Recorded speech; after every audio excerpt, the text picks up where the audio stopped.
ஆன்மீக அன்பர்கள் அனைவருக்கும் சுஜியின் ஆன்மீக தகவல் யூடியூப் சேனல் சார்பாக அனைவருக்கும் வணக்கம். இன்று ஆனி மாத வளர்பிறை வெள்ளிக்கிழமை. வெள்ளிக்கிழமை என்றாலே மகாலட்சுமி தாயாருக்கு உரிய நாளாகவும் சுக்கிர பகவானுக்கு உரிய நாளாகவும் உள்ளது. இந்த பரிகாரம் வளர்பிறை வெள்ளிக்கிழமையில் செய்வது மிகுந்த பலன் தரும். இந்த பரிகாரம் சுக்கிர ஓரையில் செய்யலாம். அதாவது 6 to 7, மதியம் 1 to 2, இரவு 8 to 9 ஆகும். இந்த எளிய பரிகாரம் செய்வதற்கு தேவையான பொருட்கள், இதை எப்படி செய்ய வேண்டும் என்கிறதையும் இப்பொழுது பார்க்கலாம். இதற்கு அகல் விளக்கு ஒன்று எடுத்துக்கொண்டு அதற்கு மஞ்சள் குங்குமம் வைத்து கொள்ளவும்.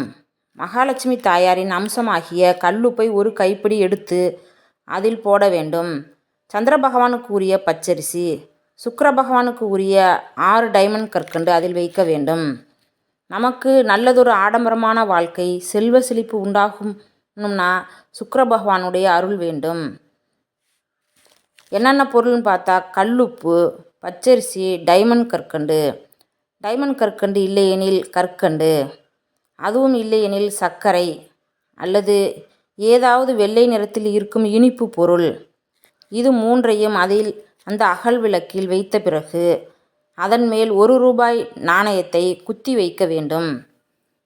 இப்பொழுது இதை நம் உள்ளங்கையில் அந்த அகல் விளக்கை வைத்து கொண்டு நம் வாழ்க்கையில் நல்ல முன்னேற்றம் வேண்டும், செல்வ செழிப்பு உண்டாக வேண்டும் என்று மனதார மகாலட்சுமி தாயாரையும் சுக்கிர பகவானையும் வேண்டிக் கொண்டு ஓம் ஸ்ரீம் ஸ்ரீயை நமக, ஓம் ஸ்ரீம் ஸ்ரீயை நமக என்று 108 முறை கூறிவிட்டு அதற்கு தீப தூபங்கள் காண்பிக்க வேண்டும். பிறகு அதை அடுத்த நாள் காலை பச்சரிசியை பறவைகளுக்கு உணவாகவும், டைமண்ட் கற்கண்டை எறும்புகளுக்கு உணவாகவும், கல்லுப்பை நீரில் கரைத்து விட வேண்டும். அந்த 1 ரூபாய் நாணயத்தை பணம் இருக்கும் பெட்டியில் வைக்க வேண்டும். இந்த பதிவு உங்களுக்கு பிடிச்சிருக்குன்னு நினைக்கிறேன். பதிவு பிடிச்சிருந்துச்சுன்னா சப்ஸ்கிரைப் பண்ணுங்கள், லைக் பண்ணுங்கள்.